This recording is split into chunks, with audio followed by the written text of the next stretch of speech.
So welcome to the first video in the series that I call the Further Faster 60-20-20 formula. And when I say 60, I mean the 60% psychology. Today I'm going to talk to you why psychology is the most important and the biggest piece of your success.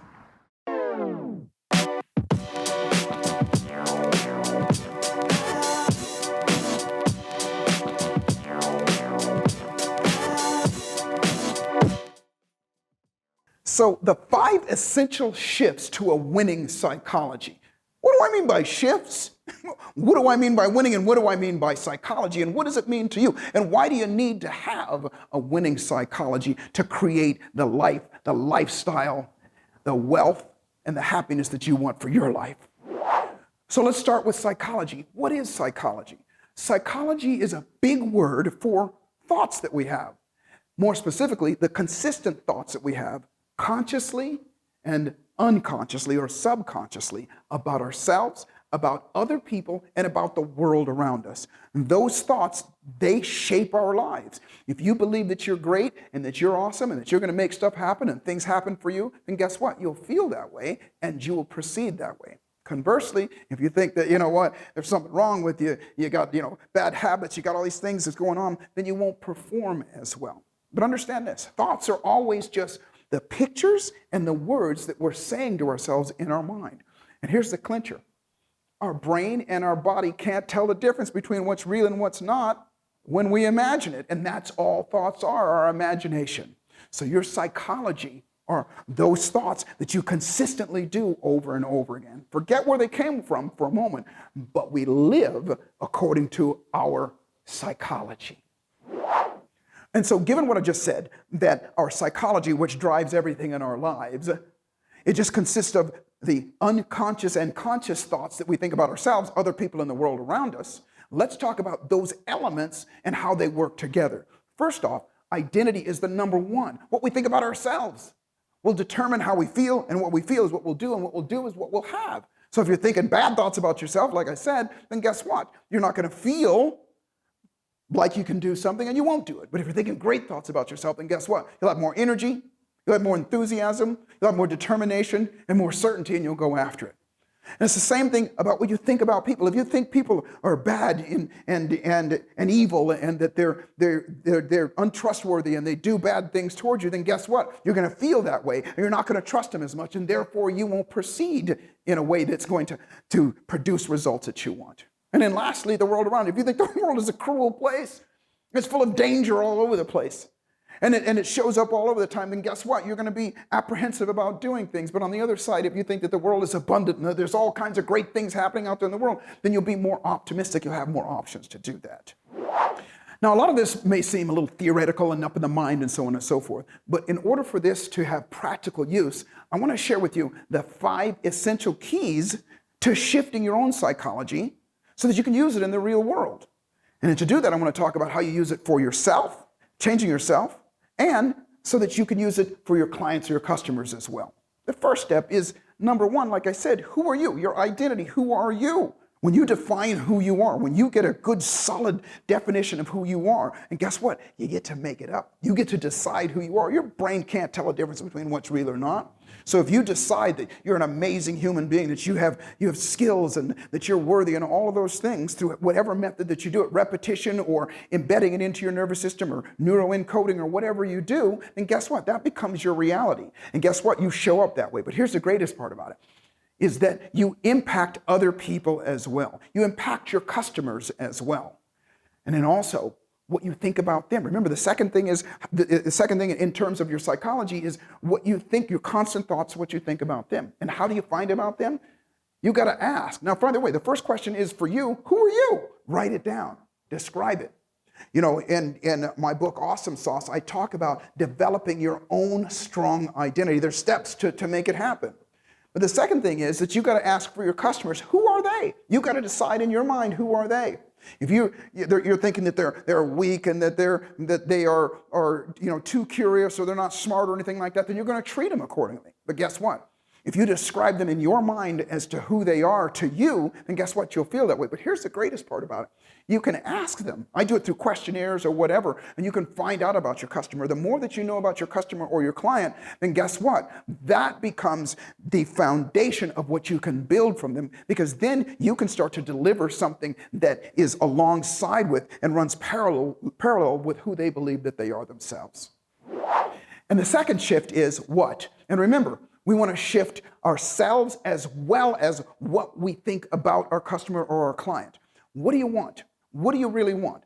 Now, obviously, you talk about goals and outcomes, but you want to know this, that whatever you want becomes your target. And again, we're all about shifting how we think, so it shifts how we feel, so it shifts what we do. If you know what you want, then you start to develop some certainty about it being possible. And then that shifts you into, back to what we said before in step number one, what you think about yourself. If you're capable of doing it, it becomes a cascading or a loop that goes back. But the other thing is knowing what your customer wants. And you've got to find out, you've got to know that, because if you know what they want, then guess what? Your brain will start to go to work. Your psychology will go, well, listen, I can deliver this for them. I can give them what they want. And even if you just have it in your mind, then what happens is you start moving in that area and you start to set things up. So you start to give them what they want, and you have a more satisfied customer even before you walk in the door. And now the next shift is why. Why you want what you want and why your customer or client wants what they want. I call this why shift the pull shift. And what I mean by that is human beings will do more because they have a strong enough reason why than their want or their desire. It's kind of like when you want something, you're fighting and you got the struggle and you're going against the current. But when you have your reason why you're going to get it, it's going along with the current. It pulls you towards it. I always say this, would you rather be dragged kicking and screaming towards your goals, or would you like to be gently pulled into your goals? Well, that comes from your reason why. So you got to ask yourself, why am I doing this? Why do I want to make this happen? And your why might be because I want to build a financial wall around my family. Or why might be because I want to set an example for my children, or whatever. Whatever your why is, that makes you feel that way. Well, the same thing with your clients. You got to find out why they want it, because again, it's all about, when you're working with somebody, helping add value to their life. And when they know, by the way, that you know why they want something, then guess what? It builds trust. And so I want to remind you of something, that you have got to pull this out of your customer. You got to know, because if you know what they want, then you can serve them better. And the way that you do that is you got to ask them. I do it through surveys sometimes, or questionnaires, or sometimes I just get on the phone with them, or I have a one-on-one and I'll ask, listen, what is it that you really want? Describe it to me so I can have a good idea. And tell me why you want that. One of my mentors taught me a long time ago, and it stands true, that if you don't ask them what they want and why they want it, on some level, they know you don't know. And unconsciously, they will feel like that you're trying to get them to do something for you and not for them. And if they feel that, then they may have some apprehension. But if you know what they want and you ask them and they go, this person knows, and they feel like that you've got their best interest at heart as well. And it becomes pull for them as well. Pull for them to work with you, be around you, and help get the outcomes with you. And the next shift is how. How will you do what you want to do? And this is the plan, if you will. The plan of how you're going to make it happen. Remember, all we're doing is getting ourselves to think differently, to think about this ahead of time before you do it. And this is the plan. You set the plan up ahead of time. And even like I'm saying, how you're going to ask your customer, how you're going to go through this process, so that when you are in front of your customer, so when you are there, you've got a level of certainty of what your plan is. And then you get to explain it to them. But then what you want to do is you want to ask them, as always, you want to determine what they want. You want to ask them, well, tell me, how would you do this? Or how has this been happening? All the questions that you ask always create curiosity in their mind, connection in their mind, and trust in their mind, and causes them to want to work with you. But here's the great part. It causes you to want to work with them as well. Your psychology, what's going on, this loop of things, all of these things are going on all inside, and that's what gives you that pull and that drive that makes you go forward. And the greatest part about it is it gives it to them as well, because at the very least, they feel it. And remember, these are shifts. And what I mean by that, a shift in your thinking, a different way of thinking. And so what you might try on is kind of put aside for a moment what you might have already thought about yourself, other people in the world around you, and try this on for size. Wear it around for a little bit, which rolls into the fifth one, the fifth shift. And that is, when will you have what you want? And when will you give them what they want? When will they have what they want? And this is akin to setting a deadline or setting a goal line or when you're going to cross that. But you put in your mind, remember, it's all imagination. It's all thoughts. Thoughts are just the words and the pictures that we make, whether they're true or not. If you put them in there, that's going to turn into a belief. That's going to turn into, and a belief is another word for your psychology. So make up in your mind, decide when this is going to happen, when you're going to have this for yourself, when you're going to have this for your customer and or your client. And you can ask them, when would be a good time? Were you thinking about having this happen?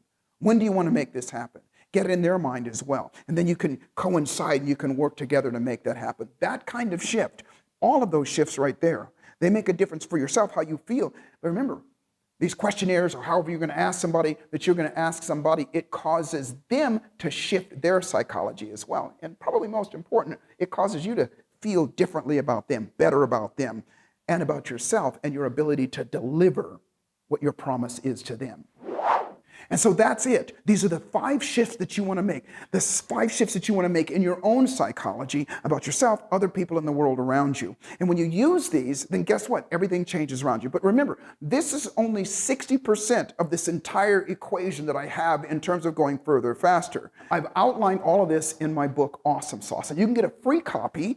Just click on the link below and just cover the shipping and the handling and it'll come right to you. And I'm so excited about the results that you're going to get from it as well. So just click on the link, get yourself a copy, and then throw back. And remember, make sure that you subscribe as well as ring the bell so that you get notified whenever I have more material. And I can't wait for you to see this new video.